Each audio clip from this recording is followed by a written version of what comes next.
The stars looked different from Saturn's orbit. Commander Joe Miller knew this view well after 3 years patrolling the outer planets.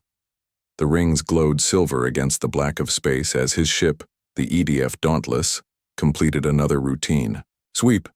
Commander, we're picking up something strange," said Lieutenant Olivia Green from the sensor station. Her fingers moved quickly across the glowing display. "Unknown object entering the solar system at high speed. It's slowing down." Joe left his command chair and moved to her station. "Natural object or artificial?" "Definitely artificial, sir." "And it's big." Joe nodded. "Alert Earth Command, all stations to yellow alert." The bridge crew moved with practiced efficiency. Joe watched the main screen as the computer generated an image of the approaching object. It was unlike any ship he had seen before. Sleek and curved, with what looked like crystal formations growing from its hull. Most concerning were the scorch marks and gaping holes visible on one side. "It's damaged," Joe said, "and it's not one of ours." The implications hung in the air. Humanity had never made contact with alien life. There had been signals, hints, and theories, but never direct contact. Until now. "Sir, the object is changing course," Olivia reported. "It's heading directly toward us." Joe returned to his chair. "Red alert. Shields up. Weapons on standby." The damaged vessel slowed as it approached, coming to a relative stop 5 kilometers from the Dauntless. For several minutes, nothing happened. "They're scanning us," said Officer Paul Jones from Tactical. "Our systems can't block it. Let them." "Look," Joe replied. "We have nothing to hide. Try hailing them on all frequencies." Another minute passed before the main screen flickered. The image that appeared made Joe grip his armrests tighter. The creature had 6 eyes arranged in a circle around what might be a mouth. Its skin was pale blue and seemed to shimmer with an inner light. "Greetings, humans of Earth," the creature said, its words translated by a mechanical voice. "I am Ambassador Zalara of the Viridian Collective. We request sanctuary." 3 hours later, Joe sat in the Dauntless's conference room across from Zalara and 2 other Viridians. Up close, they were even stranger, standing nearly 7 feet, tall with forearms and movements that seemed too fluid to be natural. Their ship had been badly damaged in what they described as an unfortunate encounter. "So you're saying you were attacked?" Joe said, trying to keep his voice neutral. Zalara's eyes blinked in sequence. "Yes, by the Krell Dominion. They are mercenaries hired by our political enemies to prevent our diplomatic mission. And you came to our solar system because it was the nearest system with intelligent life," Zalara said. "And we knew of your species.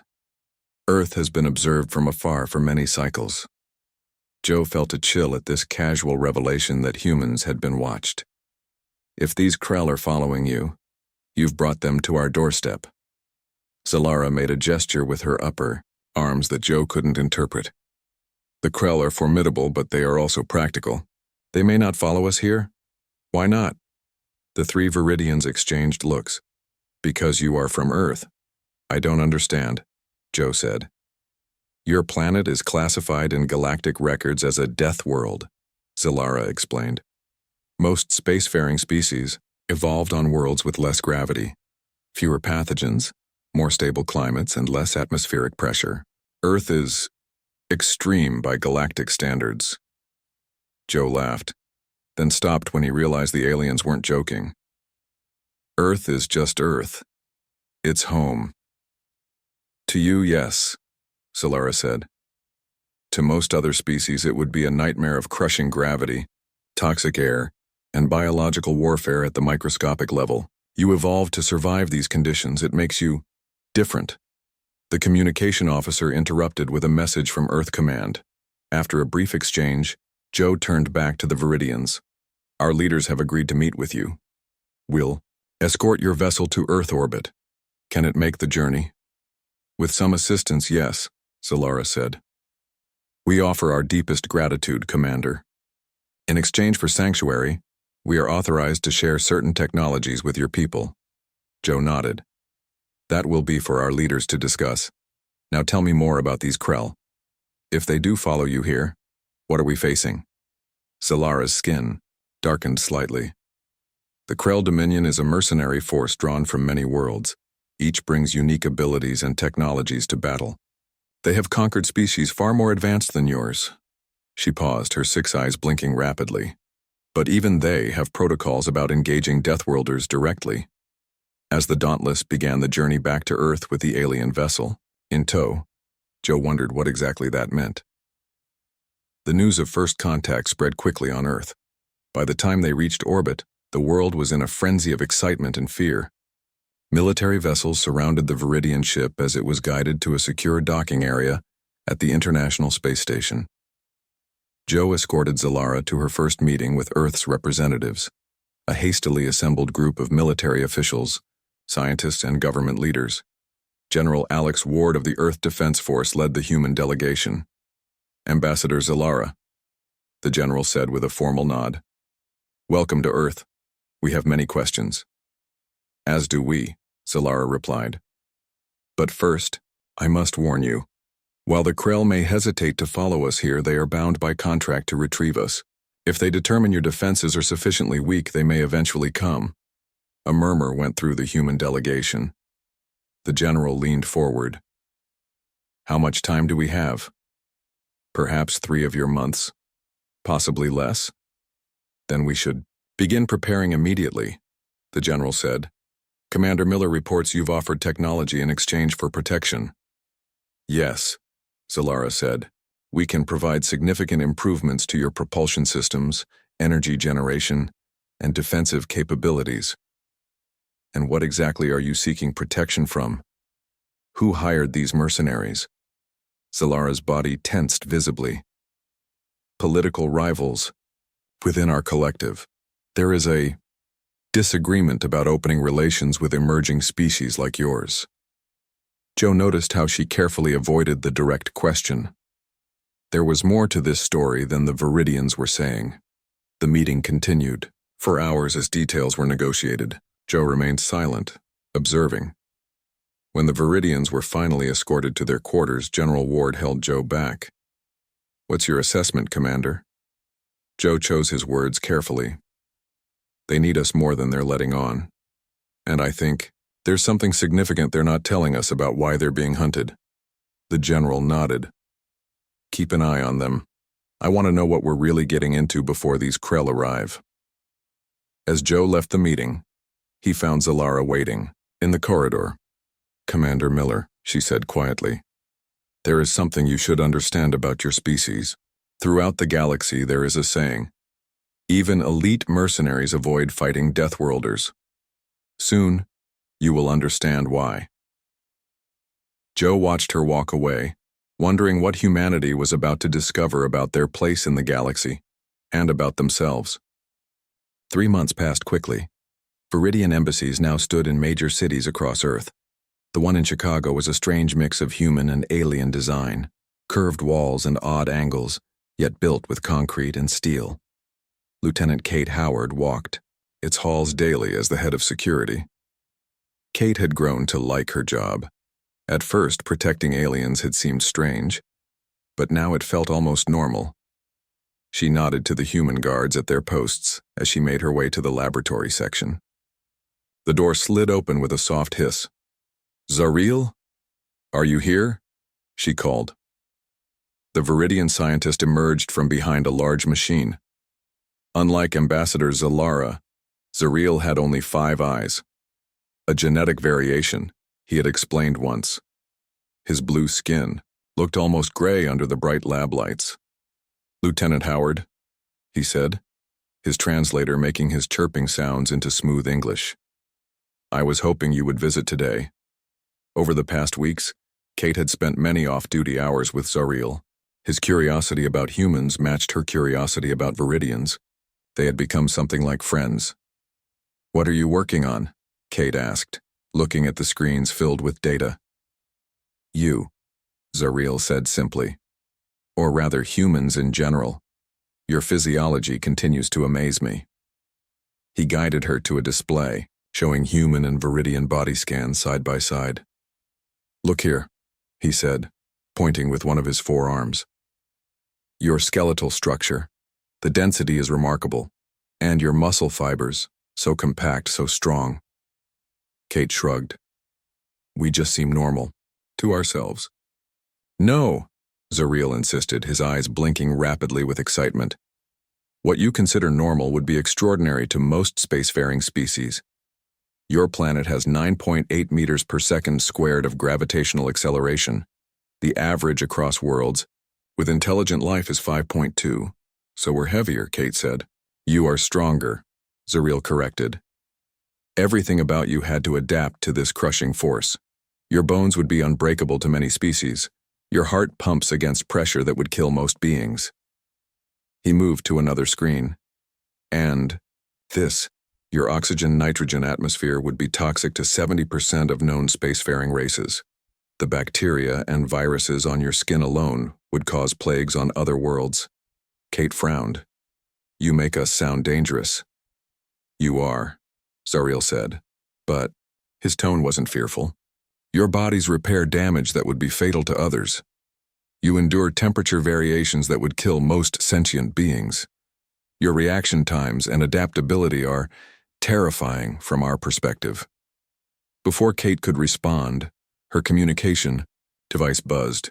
She checked the message and her body tensed. What is it? Zariel asked. Long-range sensors have detected ships entering the solar system, Kate said. Multiple vessels. The pattern matches what you described as Krell ships. Zariel's skin paled to almost white. They came after all. They must have decided your defenses are not sufficient. Kate was already heading for the door. I need to report to command. Stay here. At Earth Defense Force headquarters, generals and admirals gathered around holographic displays. Kate stood at attention behind General Susan Martinez, watching as red dots appeared at the edge of the solar system. 12 vessels, an analyst reported. Heavily armed from what we can tell.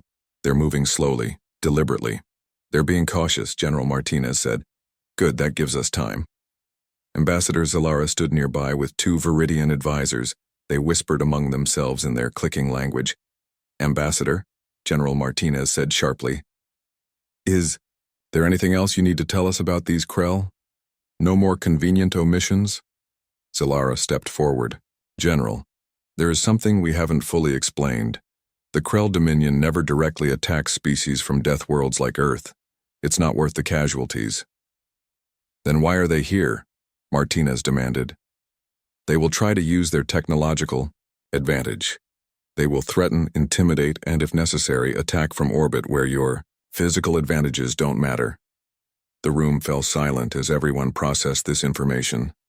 So you knew they would come, Martinez said coldly.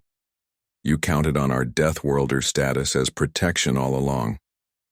We hoped they wouldn't follow, Zalara insisted. But yes, we knew if they did, they would be hesitant to engage in ground combat. A young officer interrupted. General, the Krell fleet has taken up positions in high Earth orbit. They're broadcasting on all frequencies. Put it on screen, Martinez ordered. The main display flickered to show a massive creature. It had a reptilian appearance with thick scales and a heavy brow. When it spoke, its voice was deep and rumbling even through the translator. Primitive species of Sol 3, it said. I am Drav Kosh, commander of the Krell Dominion fleet. You harbor fugitives of the Viridian Collective. Surrender them immediately or we will reduce your major population centers to ash. You have 48 hours to comply. The transmission ended. General Martinez turned to her staff. Options? Our new Viridian-enhanced defense systems might hold against 1 or 2 of those ships, an admiral said. But not 12. What about diplomatic options? Asked a civilian advisor. Can we negotiate? Martinez looked at Zalara. Would they negotiate? The Krell honor their contracts, Zalara said, but they also value efficient solutions. If the cost seems too high, they might accept alternatives. The general nodded. We need someone good, someone who can read these aliens. Bill Cooper from the State Department, someone suggested. He handled the Brazil situation last year.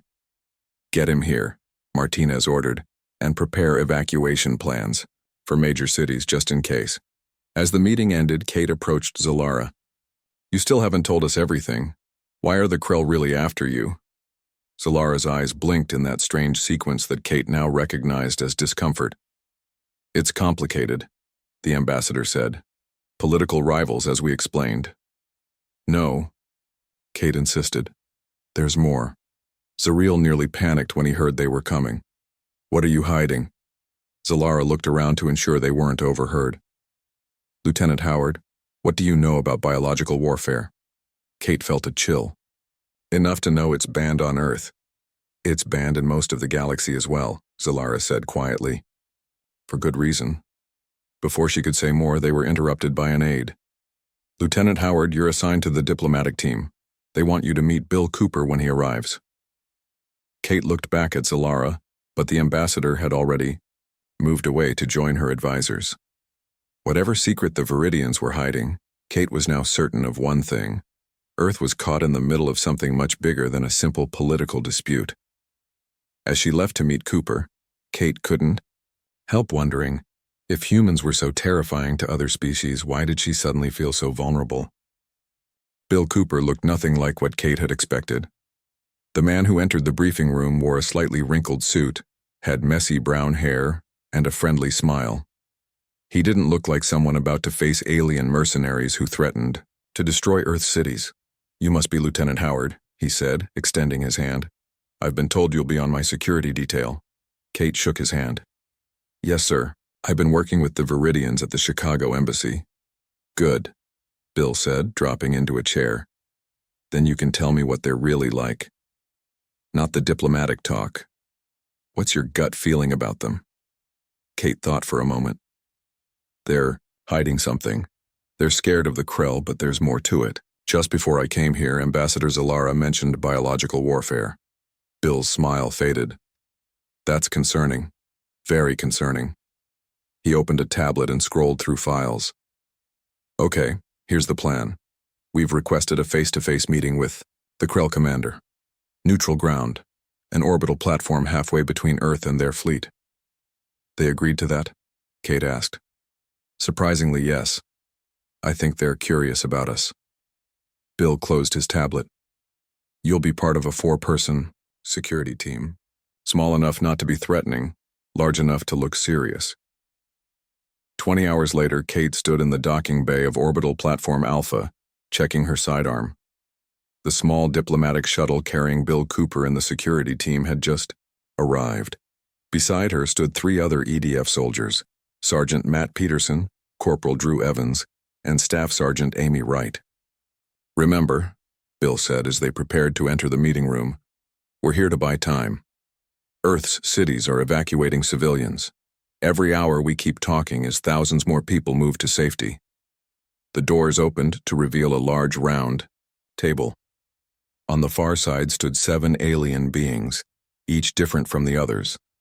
At the center was Drav Kosh, even larger in person than he had appeared on the screen. His scaled body was at least 8 feet tall, with massive arms ending in clawed hands.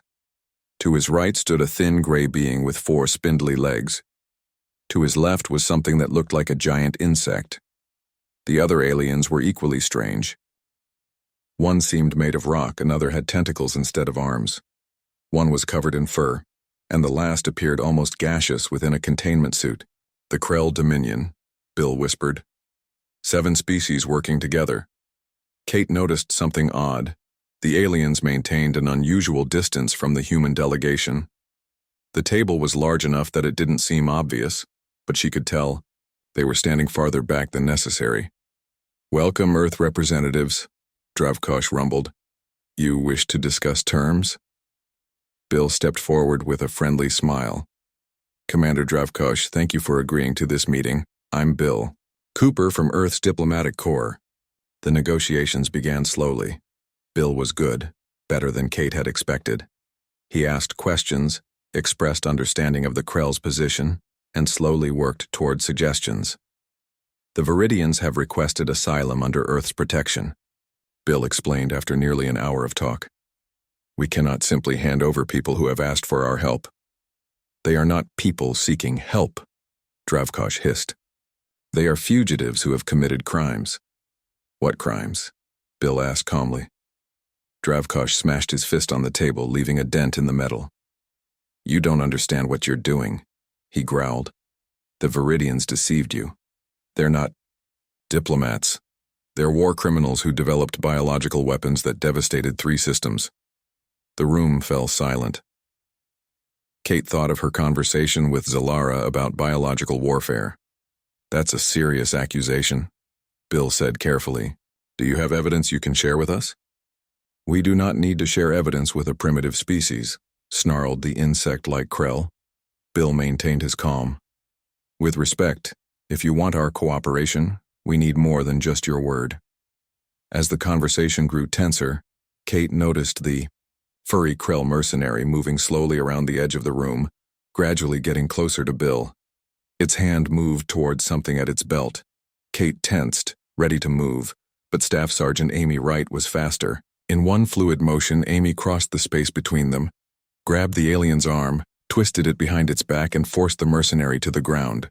The movement took less than 2 seconds. The room froze. The Krell delegation stared at Amy with what Kate recognized as shock and fear. They backed away even further from the humans.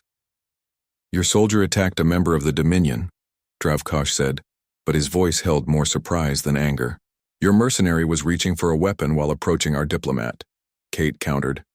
"Standard security response." The furry alien made a whimpering sound as Amy released it. It scrambled back to the Krell side of the room, staying as far from the humans as possible. "Perhaps," Bill said, his voice still pleasant, "we should take a short break, give everyone a chance to calm down." The Krell agreed quickly. Too quickly, Kate thought. As they moved to a separate chamber, Kate approached Amy. "Nice move," she said.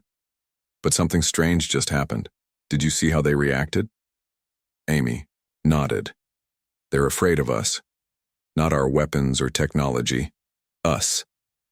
Bill joined them, his friendly expression now serious. "They're afraid of humans. The Viridians mentioned this, that we're Deathworlders, physically stronger than most species, but I didn't expect it to be so obvious." "What does this mean for negotiations?" Kate asked. "It means we have leverage we didn't know about," Bill said thoughtfully. "They're not just afraid of our potential as enemies. They're afraid of us, as individuals."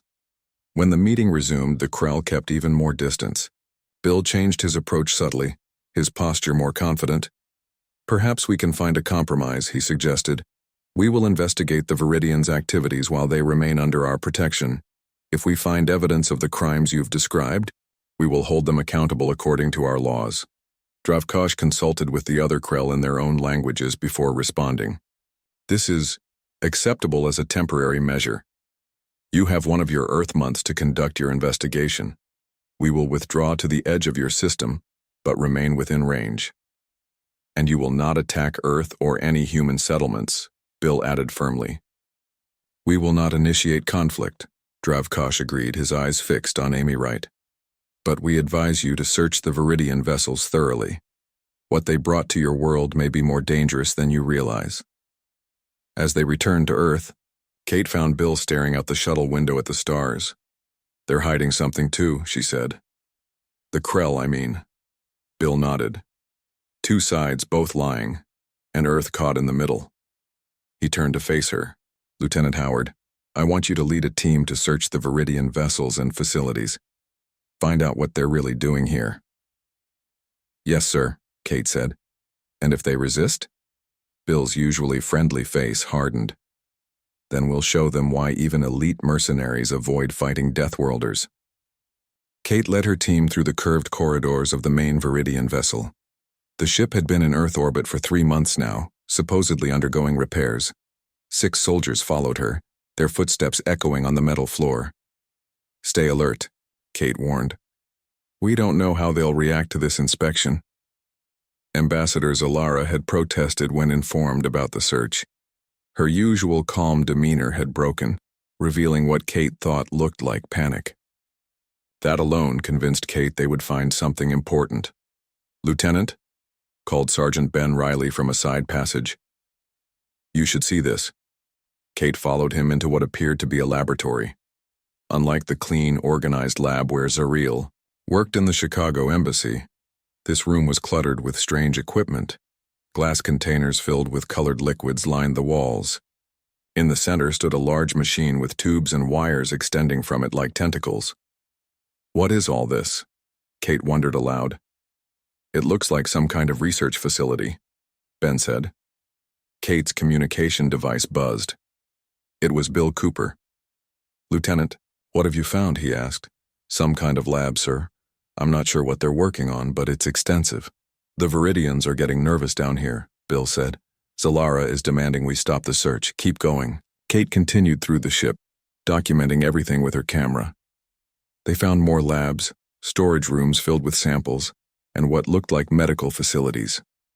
In one room, they discovered rows of sealed containers with biohazard symbols that needed no translation.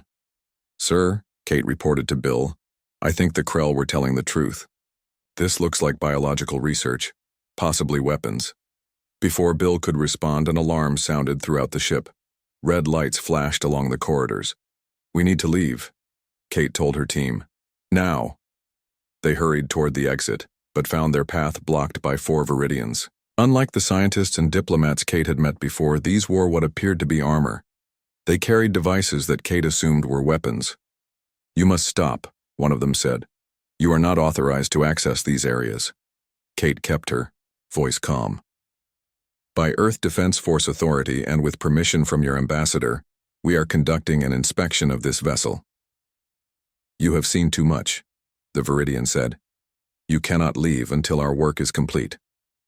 Kate's team raised their weapons. The Viridians raised theirs in response. We don't want conflict, Kate said, but we will defend ourselves if necessary. For a tense moment, no one moved. Then the lead Viridian lowered his weapon slightly. You do not understand, he said. The containment fields in Laboratory 6 have been compromised. If the samples escape, they could contaminate your entire planet. Kate's blood ran cold. What samples? What are you working on here? Before the Viridian could answer, a massive explosion rocked the ship. Kate and her team were thrown against the wall. Alarms blared louder. The Krell, shouted one of the Viridians. They're attacking. Kate struggled to her feet and checked her team. No serious injuries. She activated her communication device but got only static. The explosion must have damaged the ship's communications. We need to get back to Earth, she told her team, and we need to find out what's in Laboratory 6. The ship shook again as another explosion hit. The Viridians looked at each other, then at Kate. We will help you, the leader said, but you must help us secure the samples. If they are released, no one on Earth will survive. Kate made a quick decision. Ben, take half the team and find a way to contact Earth. Tell them we're dealing with a potential biological threat. The rest of you, come with me. They followed the Viridians deeper into the ship, toward Laboratory 6. The corridors grew darker as emergency lighting kicked in. Through small windows, Kate could see flashes of light in space. The Krell attack was continuing. Why are the Krell attacking now? Kate asked as they ran. They agreed to wait a month. They detected our work, the Viridian explained. They know what we're developing. They reached a sealed door marked with symbols Kate couldn't read.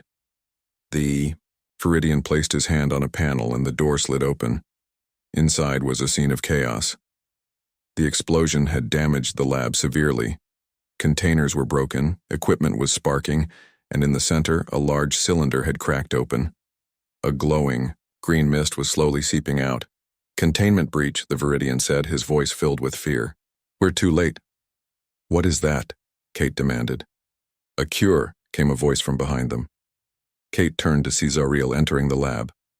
The scientist looked exhausted. A cure for what? Kate asked. For the xenovirus, Zariel said. The biological weapon that we created that destroyed 3 systems. The truth finally emerged. The Viridians had indeed created a terrible biological weapon years ago.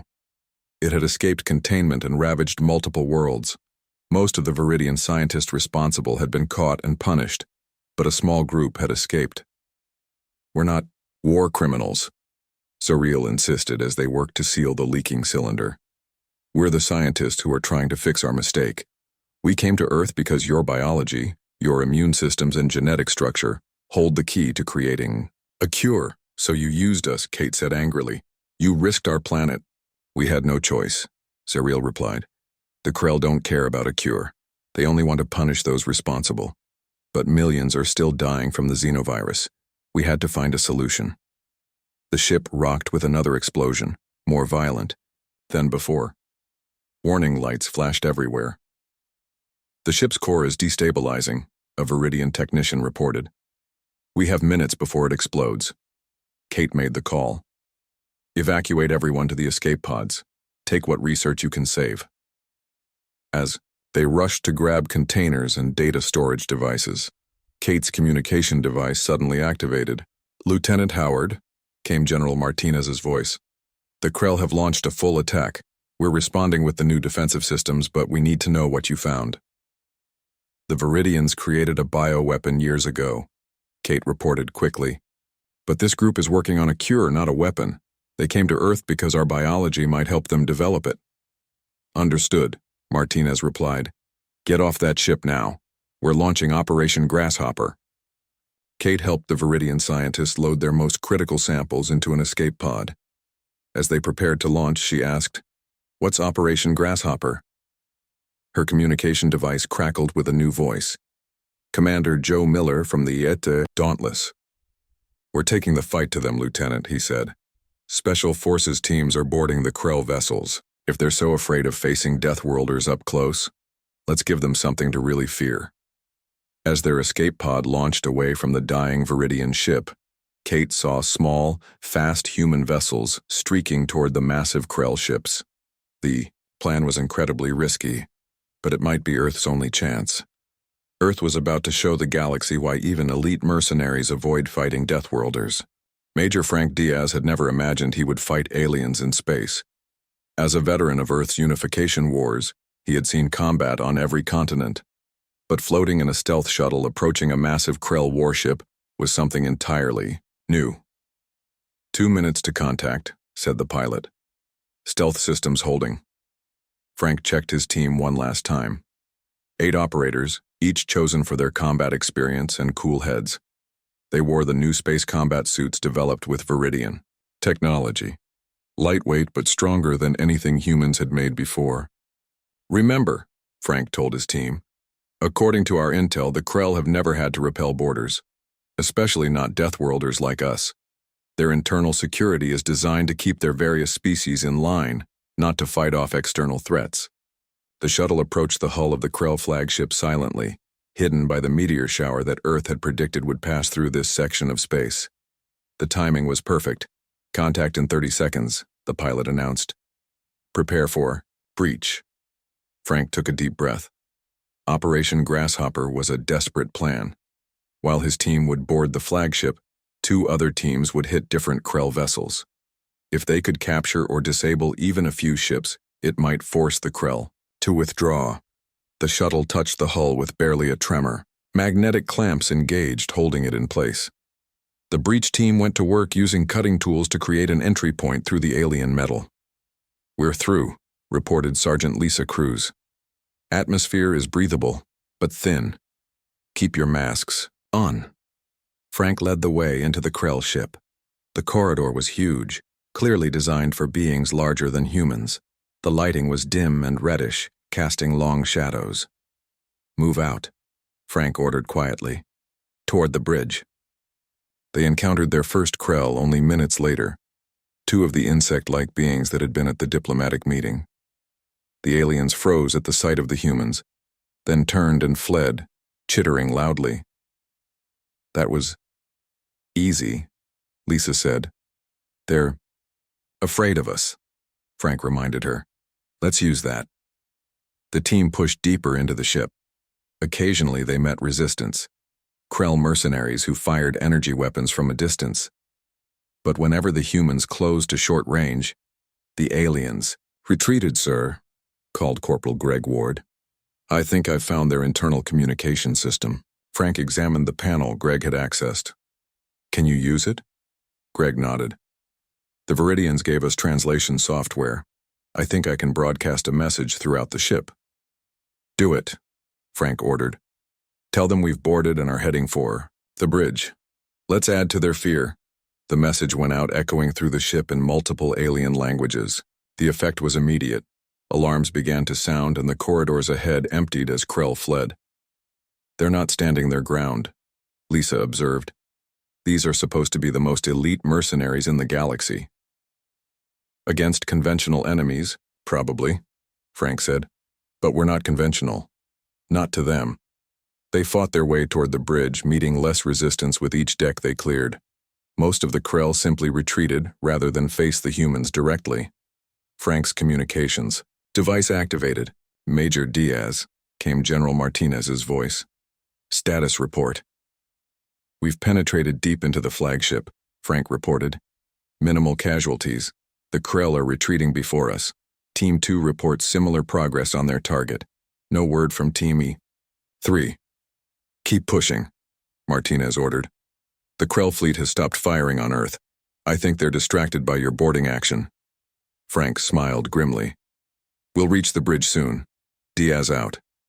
They encountered heavier resistance as they approached the bridge, Krell mercenaries using the ship's structure for cover, firing from safe distances.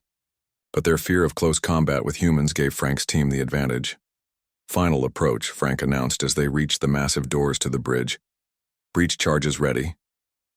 The explosion blew the doors inward. Frank's team stormed through the smoke, weapons ready. The bridge was huge, with control stations designed for different alien physiologies. Standing in the center was the massive reptilian form of Dravkosh. Unlike his crew, the Krell commander did not retreat. He faced the humans with a weapon that looked tiny in his massive clawed hand. "You dare board a Krell vessel?" he growled. "No species has ever been so foolish." Frank kept his weapon aimed at the alien's chest. "Surrender your ship and order your fleet to withdraw." Dravkosh made a sound that might have been a laugh. "You humans are either very brave or very stupid." "We're practical," Frank replied. "Your crew abandoned you rather than face us. Your other ships are being boarded as we speak. The Viridians have told us what they're really doing here, developing a cure for the xenovirus, not creating new weapons." The Krell commander's eyes narrowed. "So they say, but they still created the plague that killed millions. And they're trying to make it right," Frank said. "Earth will ensure they complete their work and answer for their crimes. But that will happen under our authority, not yours." For a long moment, Dravkosh stared at the humans. Then slowly he lowered his weapon. "You've taken my bridge," he said, "but the fleet remains under Krell control." "Not for long," Frank replied as reports came in that Team 2 had captured their target ship. "Order your fleet to withdraw, or we'll take each ship one by one." The Krell commander seemed to deflate. "You don't understand what you've done," he said, echoing his words from the diplomatic meeting. "Word will spread. The galaxy will know that humans can board ships and fight in close quarters. Do you have any idea how that will change everything?" 2 years later, Captain Laura Bennett stood on the bridge of the EDF Intrepid, Earth's first true interstellar vessel. Built with a combination of human and alien technology, it represented humanity's new place in the galaxy. "Status report," Laura asked as they approached the massive space station that served as the Galactic Assembly. "All systems normal," reported Lieutenant Eric Novak from the science station. "We're being scanned by the station. Standard procedure according to the Viridian protocols." Laura nodded. After the Krell incident, as it was now called, Earth had experienced a flood of alien contact. The story of human boarders capturing Krell warships had spread throughout known space. The once mighty Krell Dominion had withdrawn their forces and changed their business model, now charging premium rates to protect clients from human mercenaries, even though Earth hadn't actually deployed any immigration request to Earth had skyrocketed. Alien scientists, engineers, and entrepreneurs were eager to establish relations with humanity. They brought technology, knowledge, and resources in exchange for the simple security that came from associating with Deathworlders. "Captain Eric said, looking up from his console, "You should see this intelligence report. The Sarkeen Empire is considering hiring human security forces for their border dispute." Laura smiled. "The Viridians warned us this would happen. Our physical capabilities make us valuable as allies and feared as enemies." The Intrepid docked at the assembly station. As the human delegation prepared to disembark, Laura gave final instructions to her crew. Remember, we're here as diplomats, not warriors. Earth's petition to join the Galactic Assembly depends on making a good impression. As they walked through the station, Laura noticed how other species reacted to the humans.